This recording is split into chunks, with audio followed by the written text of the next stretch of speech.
أعوذ بالله من الشيطان الرجيم بسم الله الرحمن الرحيم يا أيها الناس إنا خلقناكم من ذكر وأنثى وجعلناكم شعوبا وقبائل لتعارفوا إن أكرمكم عند الله أتقاكم إن الله عليم خبير. الحمد لله والصلاة والسلام على رسول الله وعلى آله وصحبه ومن والاه. Assalamu alaikum. Nous sommes aujourd'hui avec le verset 13 de Sourate Al-Hujurat. Ce verset qui est un verset en vérité très connu. Mais j'aimerais revenir sur la profondeur de ce verset, Inch'Allah. Allah, dans ce verset, tout d'abord dit « Ya ayyuhan nas ». Ce qui rend d'abord ce verset remarquable, parce que Allah ne s'adresse pas ici aux croyants. Allah parle dans le Coran, mais on pourrait imaginer que lorsque Allah parle dans le Coran, il parle principalement aux musulmans, qu'il parle principalement aux personnes qui ont la foi. Mais là, ici, Allah subhanahu wa ta'ala parle à l'humanité tout entière. Et il dit « Ya ayyuhan nas », il envoie un appel à l'humanité tout entière en disant « Ô vous les hommes, vous qui êtes des êtres humains, écoutez ce que j'ai à vous dire. Ya ayyuhan nas, inna khalaqnakum min dhakarin wa untha ». Sachez une chose, nous vous avons créé d'un homme et d'une femme. Allah subhanahu wa ta'ala s'adresse à l'humanité tout entière et leur envoie un message très fort. C'est un message d'égalité. Il leur dit, n'oubliez pas que vous venez tous de la même origine. Vous venez tous de la descendance d'Adam et Ève. Mais ça veut dire quoi? Ça veut dire que en islam, il n'y a pas de supériorité pour une origine. Il n'y a pas de supériorité pour une race. Il n'y a pas de supériorité pour un pays. Il n'y a pas de supériorité pour une couleur. Allah subhanahu wa ta'ala vous dit, quelle que soit votre origine, quel que soit votre pays, quelle que soit votre couleur, sachez que vous descendez tous d'Adam et Ève. Sachez que vous êtes tous des êtres humains, que vous êtes tous égaux, qu'en vérité vous avez tous la même origine. Inna khalaqnakum min dhakarin wa untha. Et dans un autre verset de Surat Ar-Rum, Allah subhanahu wa ta'ala nous parle de la diversité. Il nous dit qu'il a voulu, par sa grandeur, qu'un des signes miraculeux de sa création subhanahu wa ta'ala est la diversité de nos langages, la diversité de nos cultures et la diversité de nos couleurs.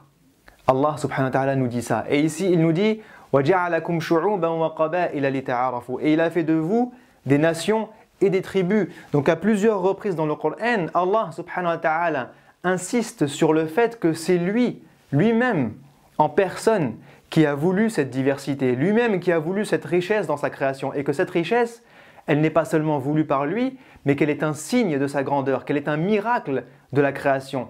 Notre différence de couleur de peau, nos différences de culture, nos différences de langage, sont un miracle de la création d'Allah subhanahu wa ta'ala. Mais lorsqu'on entend ça, lorsqu'on entend Dieu qui nous dit que notre diversité est un miracle et que c'est lui qui l'a voulu comme ça, comment est-ce qu'on peut comprendre, comment est-ce qu'on peut imaginer qu'un croyant puisse être ensuite raciste? Comment est-ce qu'on peut expliquer qu'un musulman puisse se moquer d'une autre nation? Que les Africains se moquent des Arabes, que les Turcs se moquent des Arabes, que les Arabes se moquent des Africains, que les Blancs se moquent des Noirs, que les Noirs se moquent des Jaunes, que les Jaunes se moquent des Blancs, que les Pakistanais se moquent des Turcs, etc., etc., etc. Comment est-ce qu'on peut comprendre ça? Lorsqu'on lit ce verset qui est puissant, où Allah nous dit que c'est lui qui nous a fait aussi riches, aussi divers, aussi différents, et qu'il l'a voulu comme ça, comment est-ce qu'ensuite on peut se moquer des autres et ne pas les accepter, être raciste parce que la personne qui est en face de moi n'a pas la même couleur de peau que moi, parce qu'elle n'a pas la même culture que moi, parce qu'elle n'a pas la même nationalité que moi? Comment est-ce qu'on peut comprendre ça? Le racisme n'existe pas dans la foi musulmane. Il ne peut pas exister. Parce que nous venons tous de la même origine, parce que nous sommes tous égaux, et parce que Allah nous a voulu comme ça. Mais pourquoi est-ce qu'il nous a voulu comme ça? Allah nous donne la finalité et la cause de cette richesse qu'il a mis au sein de la terre, juste en dessous.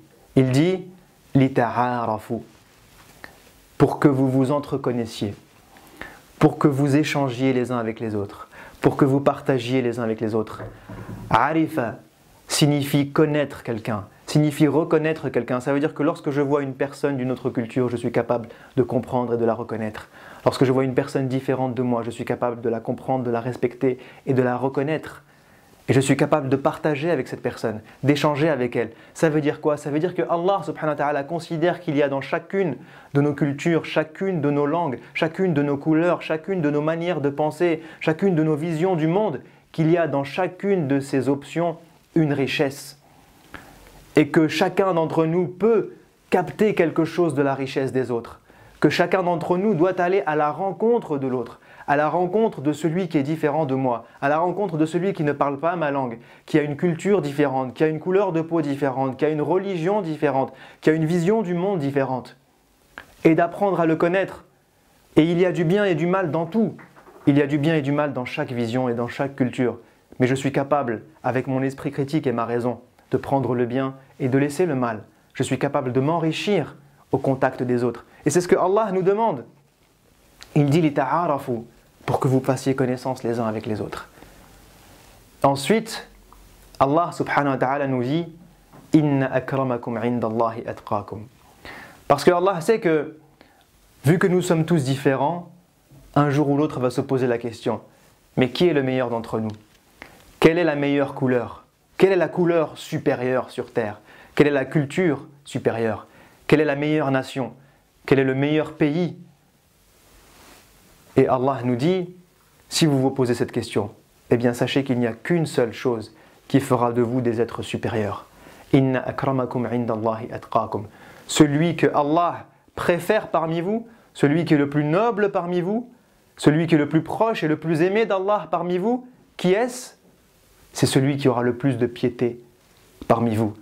Ce n'est pas une histoire de couleur, ce n'est pas une histoire de culture, ce n'est pas une histoire de nationalité, ce n'est pas une histoire de science ou de connaissance, c'est juste une histoire de piété. Et lorsqu'on pose la question au prophète sallallahu alayhi wa sallam, on lui dit « Ya Rasulallah, ayna at-taqwa » où est la piété? Il répond « Ha huna » la piété est à l'intérieur. Et c'est pour ça que Allah subhanahu wa ta'ala finit en disant « Inna Allaha alimun khabir » Il vous dit « Faites attention, je vous ai donné un critère de supériorité entre vous. Je vous ai dit quel était le meilleur d'entre vous. Mais faites attention à une chose. Aucun d'entre vous n'est capable de quantifier ce critère. Seul Allah subhanahu wa ta'ala sait ce qu'il y a dans le cœur.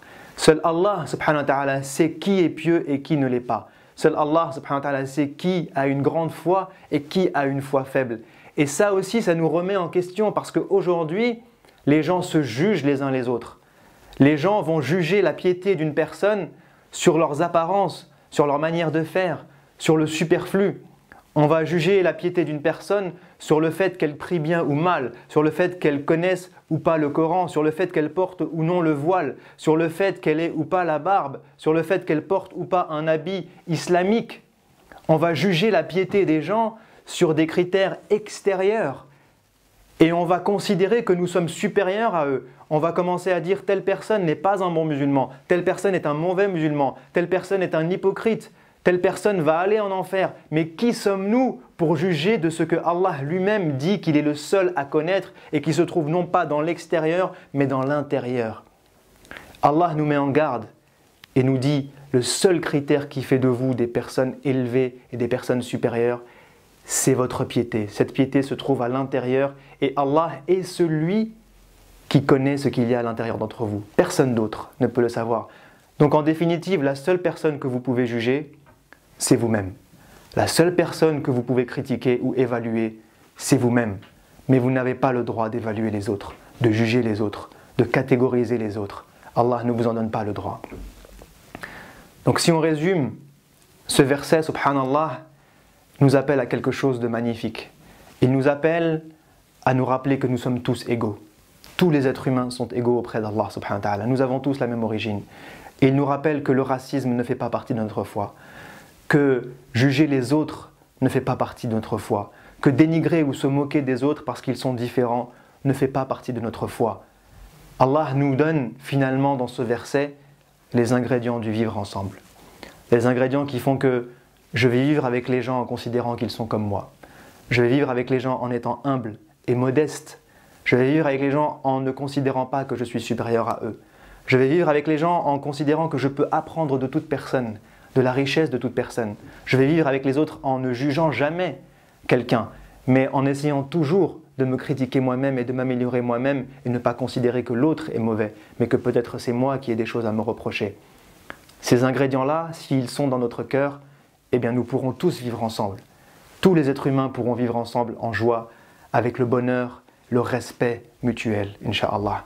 Alors puisse Dieu nous aider à purifier notre intérieur pour que nous puissions respecter les autres, comprendre les autres, aller vers les autres et vivre tous ensemble avec respect et bonheur, Inch'Allah. Le prophète sallallahu alayhi wa sallam nous dit: celui qui montre un bien aura la même récompense que celui qui l'a fait, qu'Allah vous récompense pour le partage. N'oubliez pas de nous suivre, des nouveautés chaque semaine.